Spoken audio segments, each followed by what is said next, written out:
Bihar, Jharkhand, and the northeastern state are slightly getting relatively lesser resources.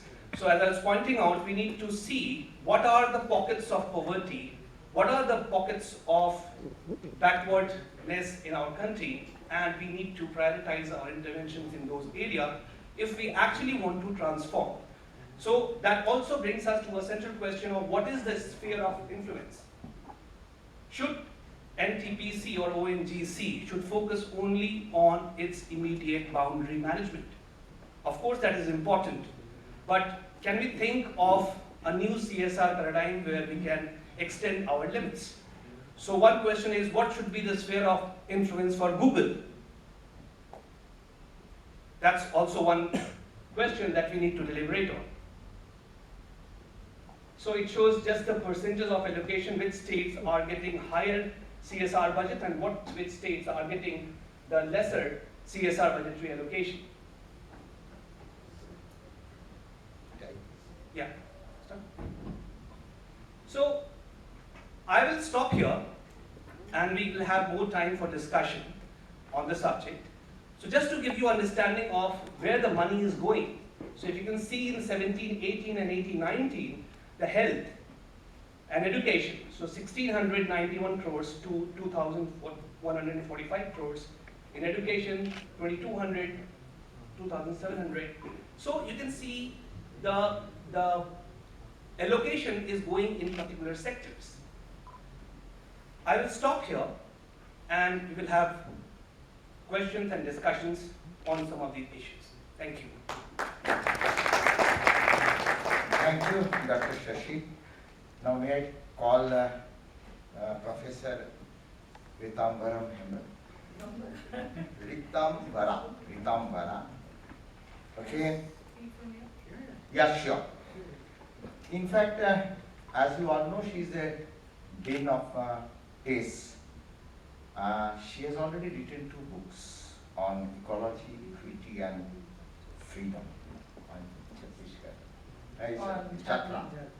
Jharkhand.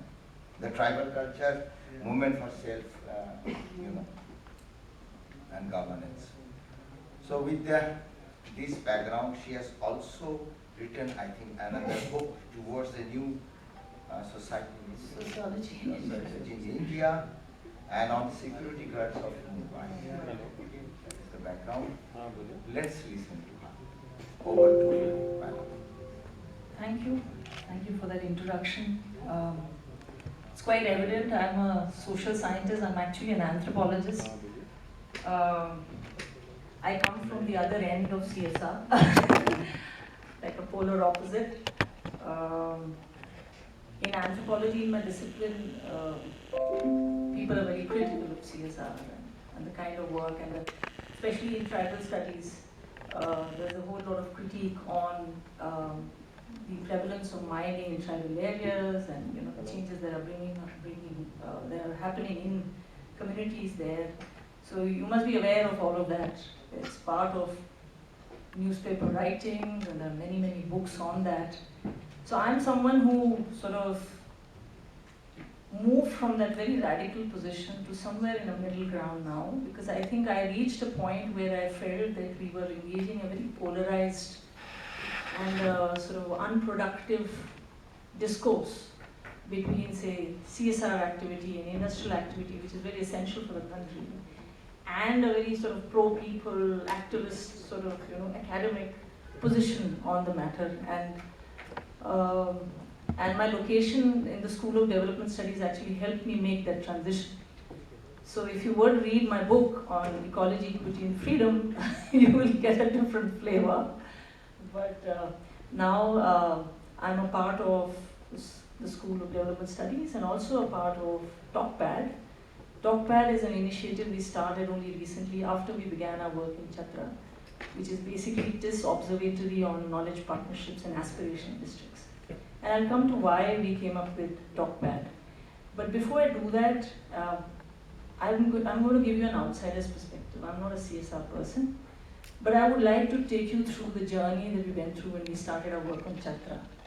So this Chhatra, when it came to us, this proposal that we collaborate with the DC office in Chhatra, at least my first reaction was of fear and the kind of compromises one might have to make, and the kind of social responsibility that we have as academicians towards the people for whom the DC wants to do the work, and whether we'll be able to deliver or not at the end of it, what will be our position in the process. So, but then thanks to my other colleagues like Professor Ashwini Kumar here, who has tremendous experience of working closely with the government, and Professor Sivaraju, who's been heading the CSR for quite a while in the institute, and again also Professor Sandhya Rani, who has done a lot of work on health and nutrition. So we sort of brought together some expertise, and we decided to sort of collaborate with the DC office in Chhatra and start our work. Now the first thing that when I went through this whole literature on aspiration districts, I realized there were these 3 C's that were being brought up very centrally, and which was basically collaboration, competition and convergence. The idea was to bring convergence between government programs, bring convergence and also bring collaboration between districts and intra-district departments to bring some sort of a synergy, right? And also build a sense of competition, which I'm familiar that in Maharashtra it's already there, that culture is there, So they have these various competitions between villages in terms of which will be the cleanest village, and there are these awards given and all of that. But none of that has been there in Jharkhand, and given my long association with Jharkhand, I did my PhD research in Jharkhand in the late 1990s and early 2000s, where I spent a good 2 years in a Jharkhand Adivasi village in a forest area. I lived there among them. So I know what the situation is. And for me it was like my Karam Bhumi. I wanted to go back to Jharkhand after such a long break. And I was very aware that one of the things that these 3 C's meant for me, at least, when it came to Jharkhand was, it focuses on social alienation. And I think the core of many of these regions in Jharkhand, Chhattisgarh, is about social alienation. People are alienated from the rest of the country, and there's a particular way in which they're perceived by the rest of the country. There's a very polarized understanding. And the idea was, how do we then sort of bridge that alienation through this aspiration district program? For me, at least, that was my focus. And I realized that for that, development and bringing, development initiatives is not just the deliverable. It's the process. It's a medium. It should be the medium to engage with community, to get into community participation in some way or the other. And for the first year, it was very clear, MOU was very clear that we are going to do the baseline survey. I'll finish. We'll do I just want to stress on the earlier part because I think it sort of encapsulates our vision. So we thought we'll do the survey and then we'll put together all the indicators in place so that the district office, which was bereft of any data whatsoever on how to proceed with development initiatives in the district, will have something to work on. I think many of the districts, it is the whims and fancy of the deputy commissioner and collectors, and they decide that, okay, we are going to put money here and we are going to put money there, but there is no proper data to